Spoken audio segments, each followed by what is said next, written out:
ज़हन में खौफ होता है कि मैं खाऊंगा नहीं तो क्या होगा, बेहोश हो जाऊंगा, मर जाऊंगा, फिर मुंह से झाग होगी, फिर निढाल हो जाऊंगा, फिर शुगर लेवल कम हो जाएगा। तारीख के एक बहुत बड़े बंदे ने एक बात कही थी।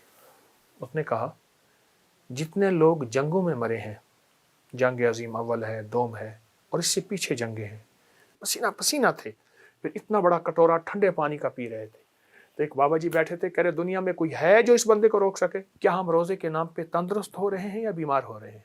आज के तीसरे रोजे का तोहफा दे रहा हूँ आपको, लेकिन पहले वजाहत कर दूं कि मैंने दूसरे रोजे से छठे रोजे तक आपको 7 सलाम का एक अमल दिया है, और जिन्होंने नहीं सुना उसके कमालात, उसकी बरकतें दूसरे रोजे की हमारी जो ये रिकॉर्डिंग है इसमें ज़रूर सुन लीजिए। फरमाया, रोजे के साथ अमल की ताकत 70 गुना बढ़ जाती है, और रोजे के साथ अमल की ताकत 70 गुना कसीर हो जाती है। बिस्मिल्लाहिर्रहमानिर्रहीम। तीसरा रोजा, सुभान अल्लाह। अच्छा, एक चीज़ आपने महसूस की कि 2 रोज़ों ने मुझे एक ज़हन में खौफ होता है कि मैं खाऊंगा नहीं तो क्या होगा, बेहोश हो जाऊंगा, मर जाऊंगा, फिर मुंह से झाग होगी, फिर निढाल हो जाऊंगा, फिर शुगर लेवल कम हो जाएगा।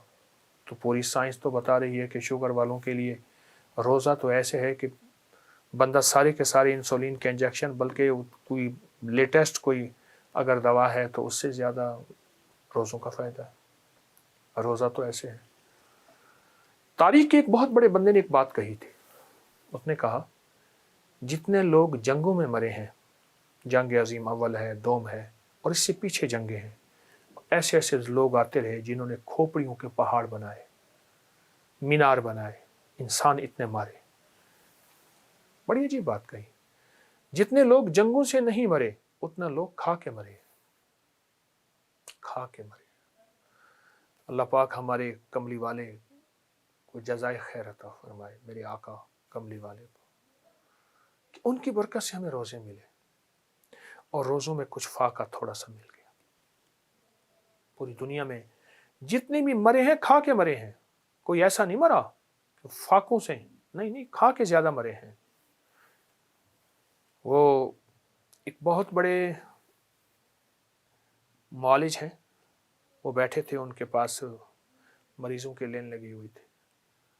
तो एक यूनिवर्सिटी के वाइस चांसलर उनके पास है, तो कहने लगे, ये सब किस मर्ज के मरीज़ हैं, ये सब किस मर्ज के मरीज़ हैं? उनसे कहा कि ये सब खाने के मरीज़ हैं। बिल्कुल सादा से लफ्ज़ों में यही लफ्ज़ कहा, ये सब खाने के मरीज़ और किसी मर्ज के मरीज़ नहीं। रोज़े में एहतियात। अब हमने एहतियात क्या करनी है? इफ्तारी कैसी कर रहे कि ऐसी इफ्तारी कर रहे कि असर तक खट्टे डिगार आते रहे, और असर तक हमारा बोझ हो, और असर तक महसूस हो कि हमने कोई सिरप पीना है, कोई फक्की खानी है, कोई कैप्सूल खाना है, कोई शाशा, और मगरिब के बाद फिर बोझ बढ़ जाए। मेरी दरख्वास्त है, इफ्तार और सहर एहतियात में तब होगा जब हमें एहसास हो कि हमने भूखा रहना है, हमने रोज़ा रखना है, हम रोज़ेदार हैं, तब एहतियात। अगर एहतियात न हुआ हमारा बोझ बढ़ जाएगा, हमारा वज़न बढ़ जाएगा। मेरे पास बेशुमार लोग ऐसे आए हैं जिनका खुद रोज़े में वज़न बढ़ गया, रोज़े में वज़न बढ़ गया, रोज़े में शुगर बढ़ गई, रोज़ा भी है, कोलेस्ट्रोल, यूरिया, फलां फलां बढ़ गया, और रोज़े में ब्लड प्रेशर बढ़ गया। वो खाया ही इतना ज़्यादा था। अच्छा, खाने की 2 कैफियतें हैं, एक खौफ का खाना है, एक शौक का खाना है। आप कहेंगे खौफ का क्या खाना है, इतना खा लूँ सारा दिन कैसे गुजारूंगा, खाता जा रहा है, खाता जा रहा है। एक खौफ होता है, ज़हन में सवार होता है कि सारा दिन भूखा रहना है, ये खौफ का खाना है। और एक शौक का खाना एक साहब थे यहाँ लाहौर में, तो वो खा रहे थे, अजानें हो गई, फिर एक सख्त गर्मी में निहारी खा रहे थे, पसीना पसीना थे, फिर इतना बड़ा कटोरा ठंडे पानी का पी रहे थे। तो एक बाबा जी बैठे थे, कह रहे दुनिया में कोई है जो इस बंदे को रोक सके कि अब इफ्तारी सहरी खत्म हो गई है। शौक का, उनका शौक का खाना था, एक खौफ का खाना है, पता नहीं क्या होगा, पता नहीं कैसे होगा, और सारा दिन कैसे गुजरेगा। मेरी एक दरख्वास्त है, आप पहले वज़न कर लीजिए और आखिरी रमज़ान को वज़न कीजिए, ये बहुत ज़रूरी है। क्या रोज़ा फिटनेस का नाम है, रोज़ा सेहत का नाम है, روزہ تندرستی کا نام ہے، کیا ہم روزے کے نام پہ تندرست ہو رہے ہیں یا بیمار ہو رہے ہیں؟ اور دسترخوان میں کیا چن رہے ہیں؟ دسترخوان پہ ہمارا انتخاب کیا ہے؟ کون سے کھانے ہیں؟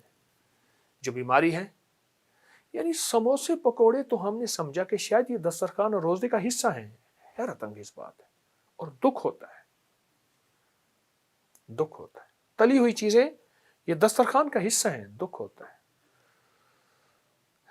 اچھا، ایک اور چیز بھی ہے کہ ہم نے اپنی روحانی فٹنس کا بھی خیال رکھنا ہے۔ فرمایا جو وضو کے بعد، ہر وضو کے بعد ایک بار سورت انا انزلنا پڑتا ہے۔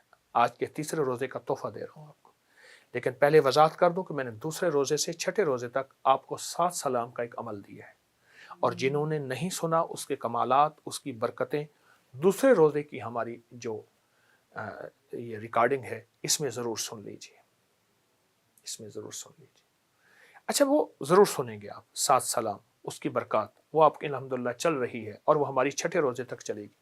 ایک عمل دوں گا، جو بندہ ہر وضو کے بعد جو بندہ سورت انا انزلنا پڑھے گا، اس کا چشمہ اتر جائے گا، اس کی نظر تیز ہوگی، اس کی آنکھ میں چمک ہوگی، اس کا دماغ روشن ہوگا، اور اس کو نظر بد نہیں لگے گی۔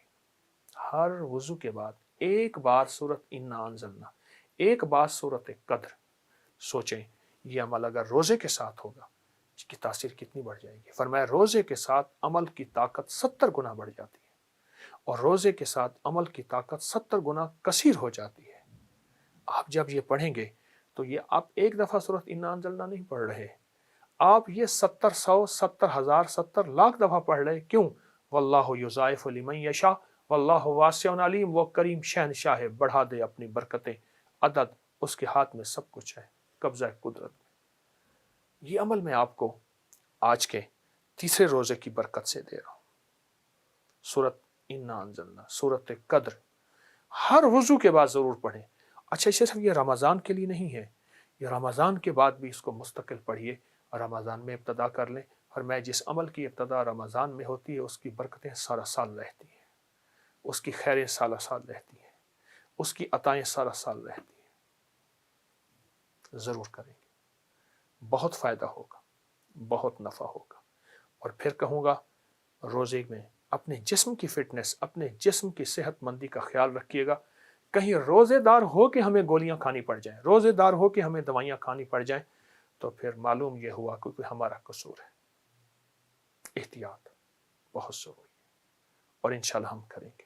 اور یہ سورت انا انزلنا کا عمل، اور پھر یاد دہانی کراؤں گا 7 سلام کا عمل نہیں بھولیں گے، اور وہ ہم نے چھٹے روزے تک چلانا ہے، اور بہت طاقتور عمل ہے۔